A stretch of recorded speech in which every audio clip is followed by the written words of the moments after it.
business. 1, 2, and 3. If I touch you on the shoulder, and if you'd be kind enough to volunteer, if you come up front here on the stage of the Grand Ole Opry, come on up front. Those, if I touch you on the shoulder, come on up. How you doing, Mike? Ever been hypnotized? This is your lucky day, pal. Okay, here you go. You're not going to know what hit you. Okay. If you have a seat up there, folks, I need 10 of you. I believe I got 11 hands. There we go. Don't be shy. I need some. Here we go. All right, excellent. Have a seat right there. Folks, how y'all doing? Now, before we even start this, I want to point out that these individuals were kind enough to come forward, and they appear to me to be very, very good visualizers. Now, what does that mean? Well, I've never met any of these folks to the best of my knowledge, but I'm willing to bet that all of them have been practicing some form of self-hypnosis somewhere else. Now, of course, they don't call it self-hypnosis. Many of the people I deal with say, it's my quiet time, or I meditate, or I sit down and just try to visualize where it is I want to be a couple of years down the road in this business, but they are all, whether they realize it or not, practicing some form of self-hypnosis. For example, Mike, you're a citation winner, Circle of Life, Order of Distinction, Mutual Fund Award winner, veteran. If this gets any longer, you will have trouble using the bathroom. All right, here we go. How you doing, Mike? Mike, do you think you're hypnotized right now? Be honest, right this minute. Would you shake my hand? You feeling comfortable? No. Not comfortable? Are you feeling uncomfortable? Relax. 5, 4, 3, 2, 1, sleep. Wait, Andy. Loose and limp, relaxed and around. Now, as you can see, Mike is an excellent hypnotic subject. Give him a round of applause, would you, folks? He's just excellent.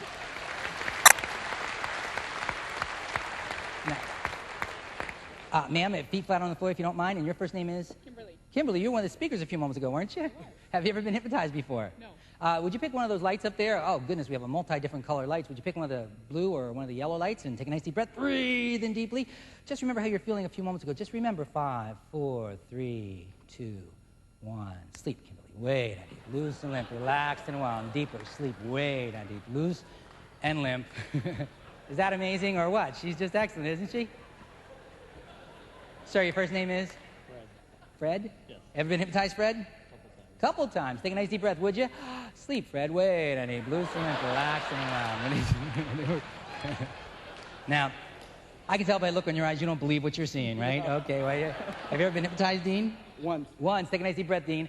Sleep, Dean. Wait and deep. Loose and limp. Relaxed and wound. Deep sound. Sleep. Relaxed and wound. These guys are amazing, aren't they? How about you, ma'am? Have you ever been hypnotized? No. Never? Would you pick a spot to look at? Take a nice deep breath. Breathe in deeply. Would you lift your arm up there, sir? 5, 4, 3, 2, 1. Sleep. Wait and deep. Loose and limp. Relaxed and unwound. Okay, there you go.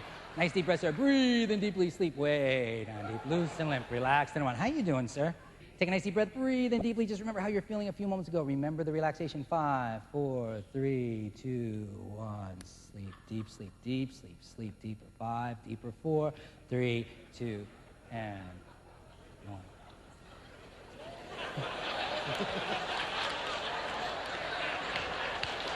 How you doing? Ever been hypnotized? Yes. You have. Are you relaxed right now? I want to show you something really, it's kind of interesting. I'm going to go over to a handheld mic because I'm going to be working with you. Dan, how you feeling? Good. You think you're hypnotized right now? No. Watch this. Watch the mic.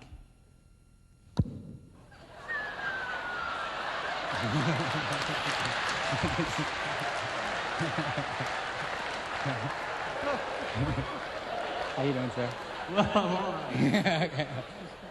Okay, now you're all wide awake, right? Mike? Yeah. And you're not hypnotized, right? Sleep. Wait and deep. Wait and deep. 5, 4, 3, 2, 1. Stuck like glue to the seat of your chair. Cannot get up out of that chair no matter how hard you try till I touch your forehead. Stuck like glue, Mike, till I touch your forehead. 1, 2, 3. Sitting up straight in the chair. All right, so you don't think you're hypnotized, right? No. Okay, try to get up out of the chair, see what happens. Harder you try, the tighter you stick. The harder you try, the more difficult it will become. And I want you to try harder and harder and harder and harder and harder. And harder. You keep trying until I touch your forehead. The harder you try, the more difficult it will become. Well, I want you to try as hard as you can. You're not trying hard enough. The harder you try, the tighter you stick. Now, Mike, with his long list of accomplishments here, is obviously a top producer, correct? So you'd have to expect that Mike is somewhat money motivated, somewhat at least, correct? Driven. How many of y'all think money motivates people? Let's see by show of hands. Oh. Well, you see, I maintain that money motivates people somewhat, but is not very powerful motivator many times, because if money really motivated you, you'd have no problem setting goals, you'd have no problem making appointments or asking for referrals or asking for the sale. See, I think what motivates people, come on, Mike, you're not trying hard enough. I want you to try as hard as you can, Mike. All right, well, Mike, maybe he's just being a nice guy. Maybe Mike's not properly motivated.